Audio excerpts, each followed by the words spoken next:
selamat datang di podcast Rumah Degiri, Rumah Demokrasi, Gagasan, dan Inspirasi.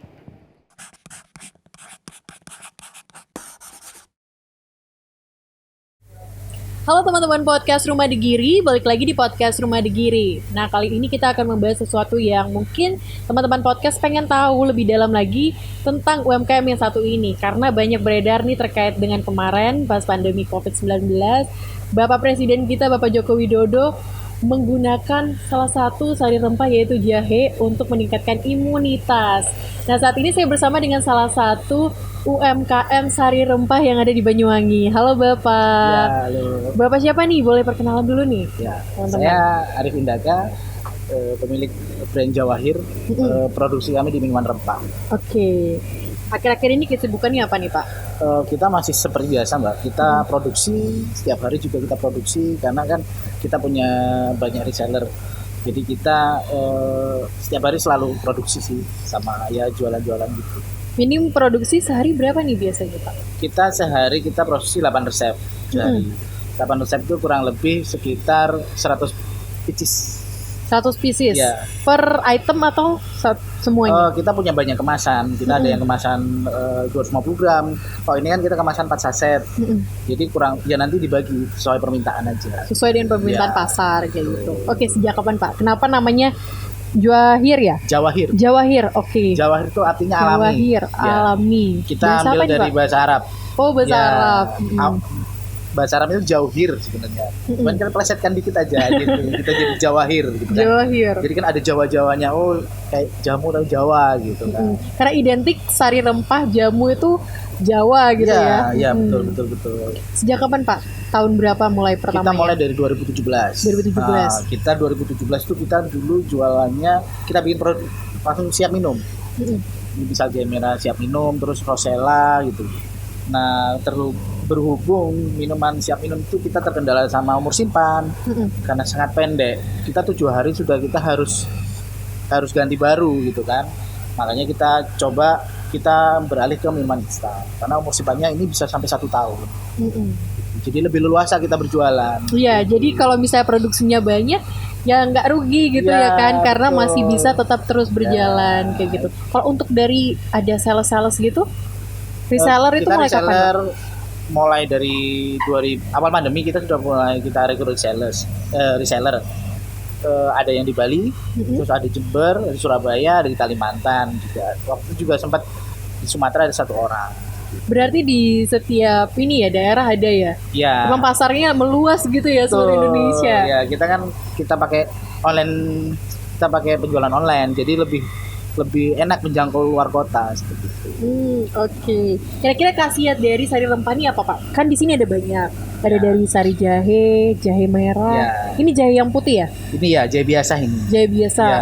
Terus ada jahe merah, kunyit asam, beras kencur, temulawak sama wedang Berang secang. kacang. Oke. Ya. Ini kan pasti punya khasiat masing-masing nih.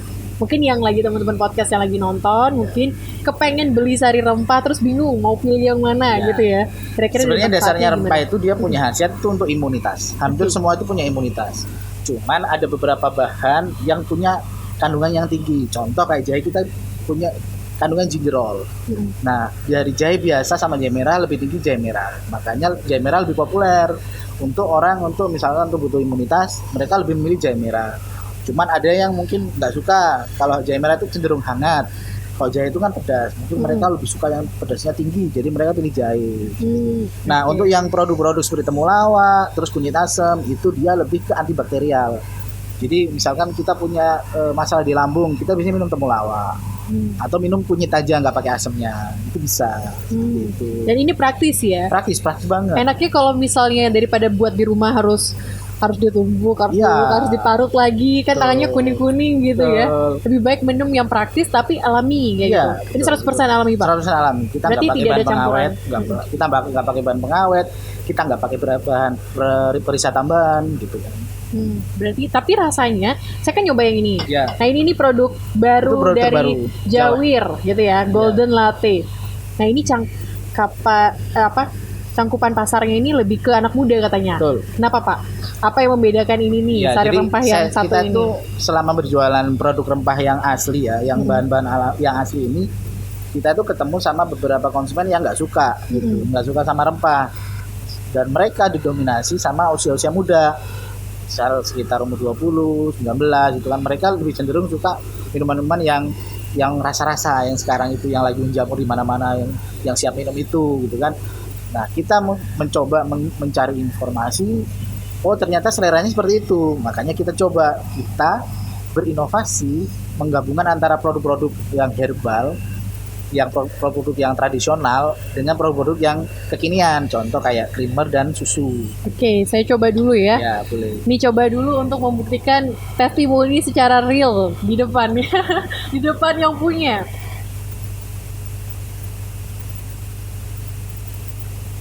Mungkin karena saya sangat suka sama rempah-rempah, tapi ini bedanya, teman-teman, bedanya itu rasanya itu tidak yang panas langsung bikin tenggorokan panas. Mungkin buat anak muda tuh nggak suka sama taste yang seperti itu, Pak ya.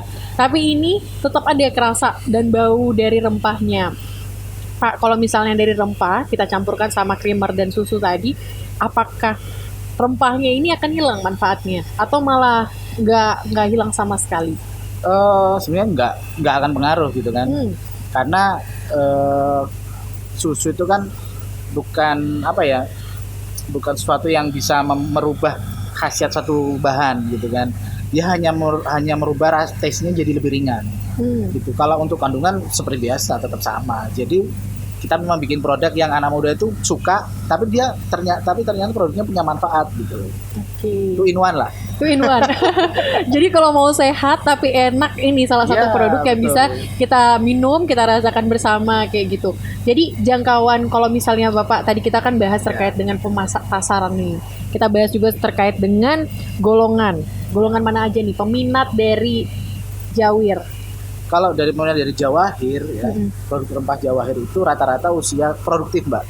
Jadi sekitar usia milenial itu antara 24 sampai 39. Itu yang utama. Cuman untuk yang di atas itu mereka tuh memang lebih suka, sebelumnya itu mereka lebih suka yang benar-benar yang bikin sendiri gitu ya, yang nggak instan. Tapi kita mulai promosikan ke mereka, dan sekarang mulai banyak orang-orang yang usia 40, 50 itu mereka yang minum produk-produk instan seperti ini. Karena ya enak ya, praktis ya. Saya biasanya sih senangnya ini sendiri gitu di rumah gitu kan, beli di pasar. Cuman kan kalau pakai kunyit tangannya kuning gitu kan, seperti itu. Jadi sekarang usia sudah mulai dari usia 24 ke atas lah.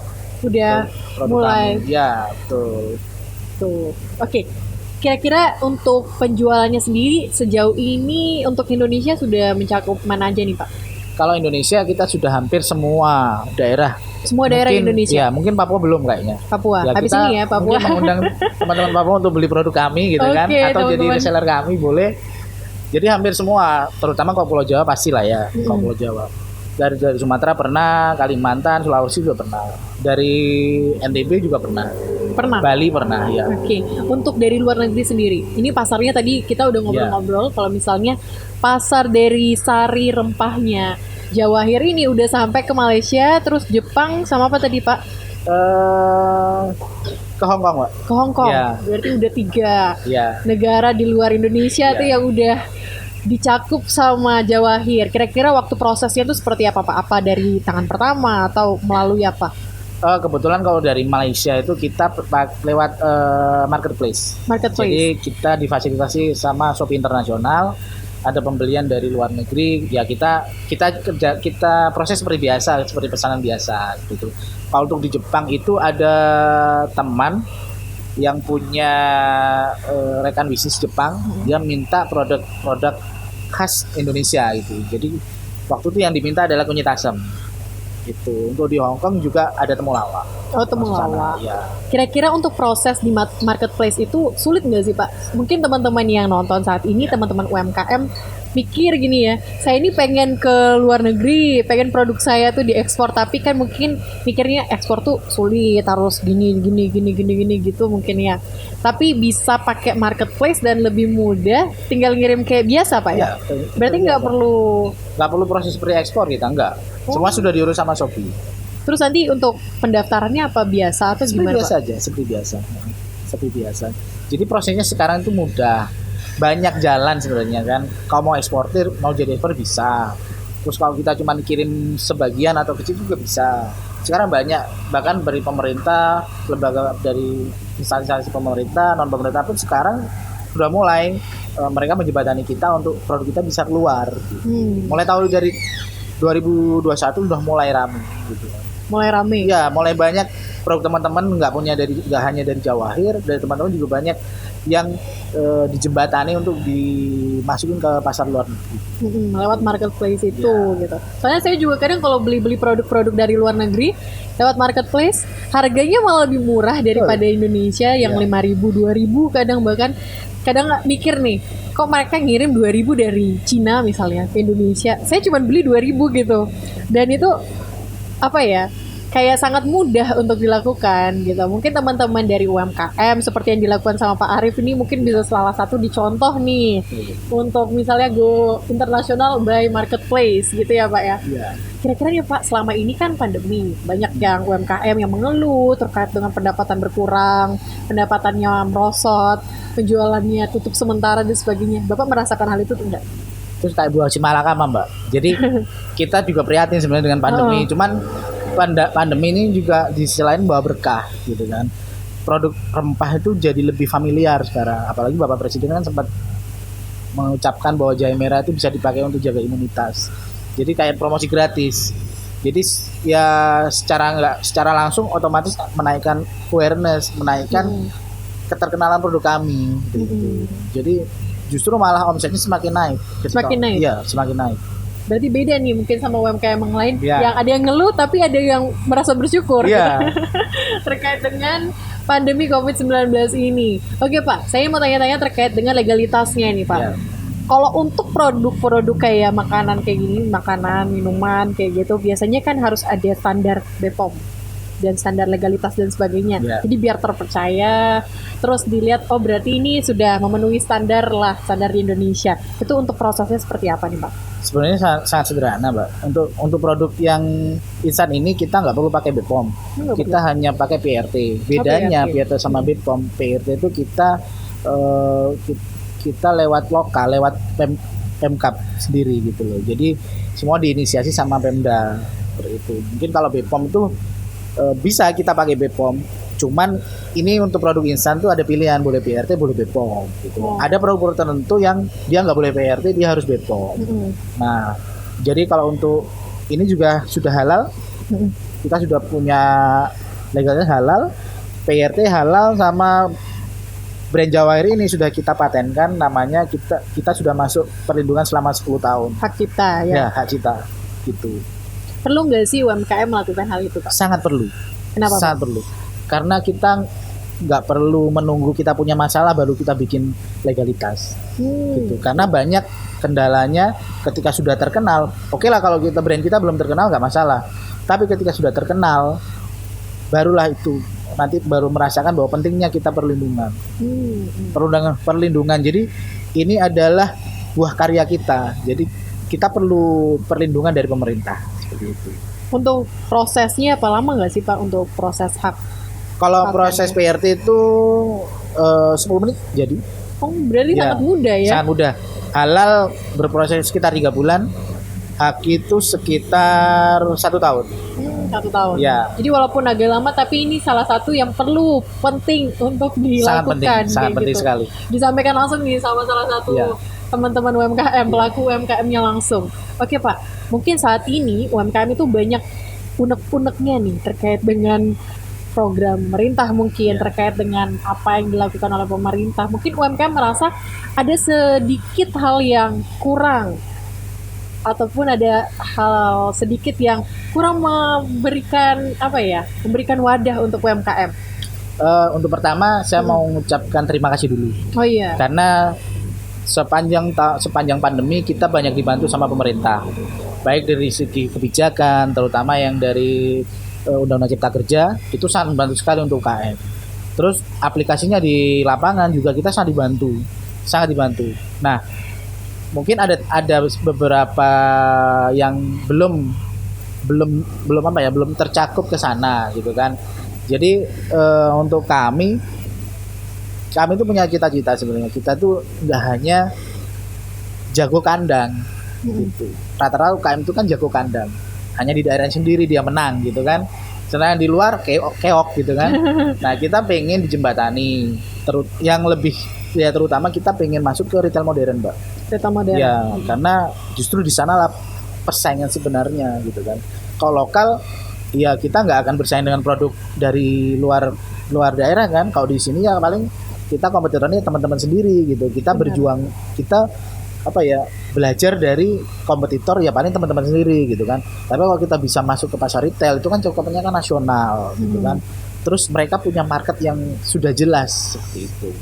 Jadi kita pengen nantinya ada langkah-langkah taktis dari pemerintah, entah itu pemerintah daerah atau mungkin dari Degiri juga, dari Pak Sony, bisa menjembatani kita untuk bisa masuk pasar retail. Jadi kita pengen masuk tapi tetap dengan syarat yang seperti biasa gitu. Kita mau seleksinya seperti dari retail mintanya seperti produksi seperti apa. Karena saya takutnya kalau kita misalkan kita dibantu semuanya, misalkan kemasannya jelek nggak apa-apa masuk. Misal gini umur simpannya nggak lama nggak apa-apa nggak masuk misal nggak apa-apa. Nanti efeknya ketika produk itu nggak laku kita yang akan rugi kan. Jadi harus tetap diseleksi seperti biasa.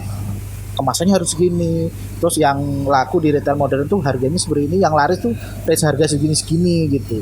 Oh, jadi ini yang dibutuhkan UMKM itu pengen tahu ya.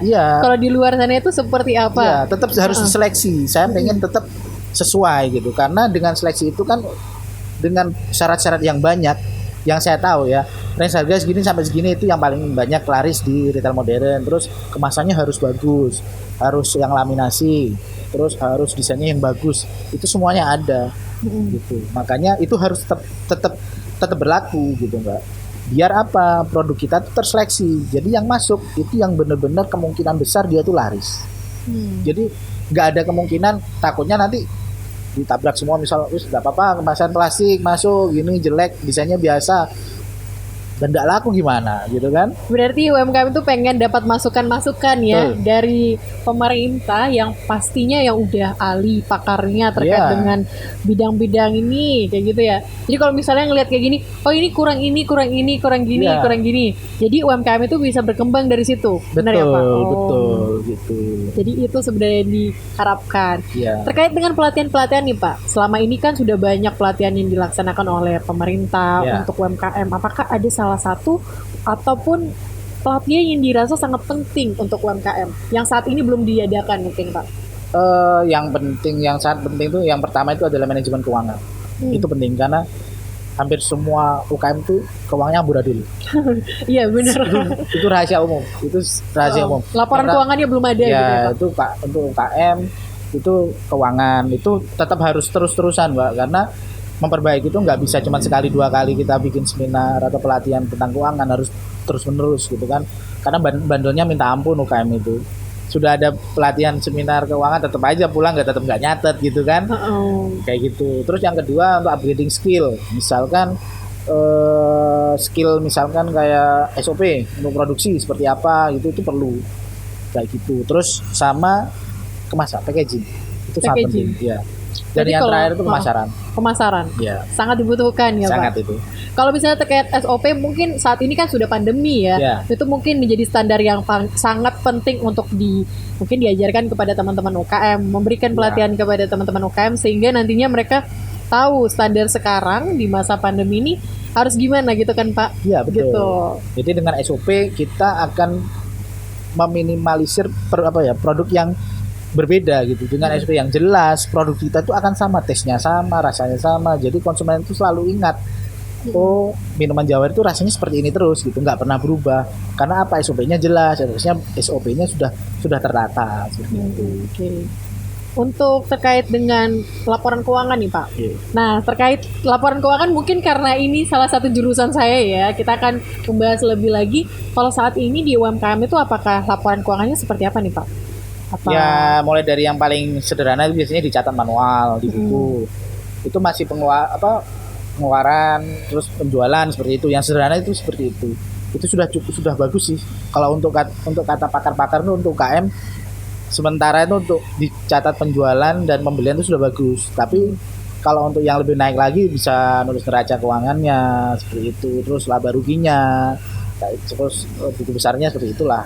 Oke. Kayak gitu. Mungkin setelah ini dilihat juga sama Pak Sony, mungkin sama dari dinas koperasi mungkin atau dari pemerintahan bisa memberikan pelatihan terkait dengan SHK etap. Nah, SHK etap itu salah satu laporan keuangan yang digunakan oleh UMKM sebenarnya Pak. Jadi ada standarnya sebenarnya. Cuman mungkin standar dari SHK etap ini nggak semua UMKM itu bisa melakukannya ataupun merealisasikan lah dalam bisnisnya, karena katanya ribet mungkin ya Pak ya, udah ngurusin ini terus ngurusin keuangan lagi dan sebagainya gitu.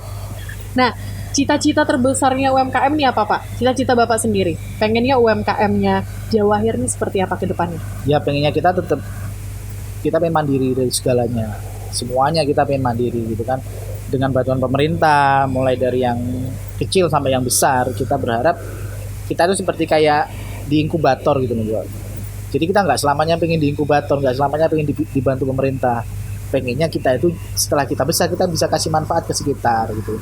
Dengan adanya usaha yang berkembang, yang settle, otomatis kita bisa memberikan manfaat. Misalkan pegawai kita ada naik dari cuma 2 orang, 3 orang, 4 orang, 5 orang, kita bisa memberikan manfaat. Terutama kita memberikan penghasilan gitu kan.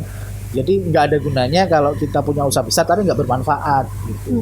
Itu sebenarnya tujuannya itu besar, untuk bisa besar dan bermanfaat untuk seluas-luasnya lah. Seperti itu. Dan tadi kita juga ngobrol kalau misalnya salah satu keinginannya Pak Arif sama UMKM lain tuh ingin menaikkan omset ya Pak ya? Iya betul.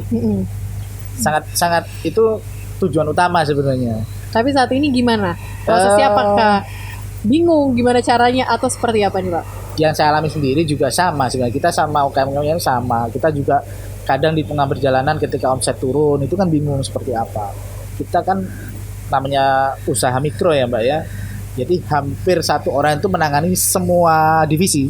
Produksi kadang ya juga ngawasin produksi, kadang juga ngawasin marketing, atau kadang kita marketing juga turun sendiri seperti itu kan. Jadi memang butuh prosesnya memang panjang. Saya tahu untuk besar itu pasti panjang dan itu berat. Dan kita harus kuat seperti itu. Makanya ya tetap pantang menyerah lah. Yang penting maju terus lah gitu. Maju terus ya dalam berbisnis, karena kalau kita stuck di sini nanti kedepannya gimana kita nggak tahu. Bapak pun nggak tahu saat ini ada pandemi dan melejit tiba-tiba usahanya gitu kan Pak. Dan kedepannya mungkin orang lebih aware sama kesehatan ya Pak ya. Betul. Karena adanya pandemi COVID-19 ini. Semua orang sekarang akan memikirkan yang dimakan, yang diminum itu bermanfaat nggak. Sekarang sudah mulai. Mungkin di Banyuwangi juga akan mulai banyak menyusul. Mungkin ya kalau di kota-kota besar tuh semua sangat concern sama yang semua hal yang berhubungan dengan healthy. Makanan, cari yang sehat, minuman cari yang sehat. Kalau enggak minimal punya manfaat gitu. Sama seperti produk kami. Manfaatnya apa gitu. Iya, betul. Oke, kalau misalnya kita minum produknya Bapak nih, ini satu kemasannya harganya berapa nih Pak? Itu harganya 13.000. Tadi ada yang sudah dibuka di mana nih Pak? Oke. Ini. Oh ya ini. Jadi satu harganya 13.000 tapi isinya kemasan saset seperti ini. Ya. Jadi ini sangat mudah, tinggal diseduh, diminum kayak gini. Jadi lebih efisien ya Pak. Kira-kira kalau misal menyingkat waktu juga, apalagi kalau yang bekerja gitu pagi-pagi mungkin cocok nggak sih Pak kalau dipakai buat sarapan gitu? Sangat cocok. Di pagi hari gitu ya. Kira-kira nih Pak, untuk satu produk kayak gini apa kita harus minum setiap hari atau bisa berapa hari sekali, gimana Pak? Kalau untuk minuman rempah minimal 1 kali sehari itu udah cukup Pak. Gitu. Karena kan kita juga nggak menyarankan harus sehari sampai 3 kali gitu kan. Mungkin kalau misalkan penyuka jahe kan nggak mungkin setiap pagi, siang, malam minum jahe terus kan. Iya, minimal sekali aja cukup. Sekali sehari. Atau ketika badan nggak enak baru kita minum tuh boleh. Untuk greges-greges gitu ya. Saat ini kan lagi musim greges. Betul. Sekarang kayaknya semuanya lagi kena ini dampak Dampak demam greges. ini sekarang. Bener. Banyak soalnya lagi tren greges katanya. Iya, betul. Jadi di TikTok itu lagi namanya anak muda tren greges. Ya gitu. Jadi yang udah kena tren greges siapa aja kayak gitu. Terus ada S1 COVID, S2 COVID, S3 COVID. Gitu. Jadi banyak hal yang mungkin yang dijadikan bercandaan sama anak-anak muda sekarang. Tapi tetap dengan ini mereka bercandaan tuh biar tetap have fun aja lah sama dunia seperti ini. Iya. Tapi yang ini tadi saya dengar bisa diminum setiap saat ya Pak? Boleh. Maksudnya sehari, Iya. 2 kali, 3 kali. Iya, karena kita kan kita menghadirkan rasa yang soft. Karena anak muda sekarang tuh berdasarkan penelitian kami dari tim kami, memang produk-produk herbal rempah yang asli itu memang penyukanya memang range umurnya itu sekitar 24 ke atas. Nah, sedangkan di bawah itu justru marketnya besar. Iya. Anak muda tuh sekarang lagi aktif-aktifnya. Makanya kita berinovasi, kita meriset seperti apa sih taste-nya mereka seperti apa gitu kan. Tapi tetap Terciptalah sehat. ini Terciptalah Golden ini Latte. Golden Latte. Iya. Jadi dengan rasa yang tidak terlalu kuat tetapi masih ada rasa rempah-rempah. Iya. Aromanya juga sangat enak nih. Aroma rempah-rempahnya keluar semuanya. Iya. Tapi enggak yang kalau kita minum itu panas itu enggak. Jadi tetap bisa lah untuk dinikmati sama anak-anak kalangan muda kayak gitu di bawah 20-an gitu Iya. ya. Tuh, sasarannya Bapak ini luar biasa ya, Iya. Pak ya. Mungkin ini bisa dicontoh sama teman-teman UMKM yang lain gimana dari produk Jawahir yang awalnya untuk dari 24 ke atas. Bapak ini melihat kalau misalnya di bawah umur 24 itu aspek pasarnya sangat kuat gitu sangat ya, luas Pak. sekali, Sangat sangat luas besar. dan kuat gitu. Akhirnya terciptalah produk yang layak untuk diminum sama anak-anak muda kayak gitu. Mungkin ini bisa jadi contoh untuk UMKM luar ya, Pak ya. Ya, betul. Mungkin bikin produk apa, oh buat anak muda yang ini buat orang tua kayak gitu. Jadi ada banyak segmen yang untuk ini cakup semuanya gitu. Pak nih, tips buat teman-teman UMKM apa nih Pak? Soalnya saat ini kan Bapak melejit nih penjualannya di masa pandemi. Mungkin teman-teman ada yang turun nih di masa pandemi. Mungkin bisa kasih sedikit tips, motivasi atau apa nih untuk teman-teman UMKM. Jadi sebenarnya motivasi sama, hampir semua orang pasti punya motivasi kan. Cuman yang satu sih, sebagai UKM tuh kita nggak boleh berhenti berinovasi. Justru karena kita UKM, produk sangat banyak kompetitornya, Mbak. Sangat banyak. Usaha kita tuh sangat mudah ditiru. UKM tuh kita jarang punya kunci. Kalau kita bilang di usaha itu kita punya kunci yang jangan sampai orang lain tahu. Dan itu yang kita bahkan banyak UKM tuh yang sangat mudah ditiru. Makanya kita harus berinovasi. Misalkan di UKM saya di minuman ya, kita berinovasi nggak hanya di produk tapi dari kemasan. Misalkan dulu kemasannya jelek, kita bikin yang baik, yang bagus gimana, terus yang ngetren sekarang gimana, warna yang bagus apa, itu kita harus pelajari. Makanya tipsnya sih nggak boleh berhenti belajar. Selama kita hidup, apalagi usaha, nggak boleh berhenti belajar. Berhenti belajar artinya mati. Kayak itu. Inovasi harus terus. Inovasi harus terus ditingkatkan Iya, gitu loh untuk UMKM. betul. Oke, nah luar biasa sekali hari ini Pak Arif sudah menemani podcast Rumah Degiri berbicara banyak terkait dengan sari rempah dan banyak hal terkait dengan UMKM juga Pak, dikasih motivasi juga untuk teman-teman UMKM. Nah teman-teman podcast seperti yang tadi disampaikan oleh Pak Arif, kalau misalnya sebagai UMKM kita harus bisa terus berinovasi, jadi jangan stuck, harus bisa melihat pasar ke depannya maunya apa sih, sehingga kita sebagai UMKM itu bisa terus melaju atau bisa terus bersaing di dunia pasar yang saat ini pasarnya sangat tinggi gitu ya Pak. Oke teman-teman podcast, sekian podcast Rumah Degiri bersama dengan Pak Arif, owner dari Jawahir ya Pak. Oke, saksikan terus podcast Rumah Degiri setiap hari Jumat jam 7 malam di YouTube Rumah Degiri. See you.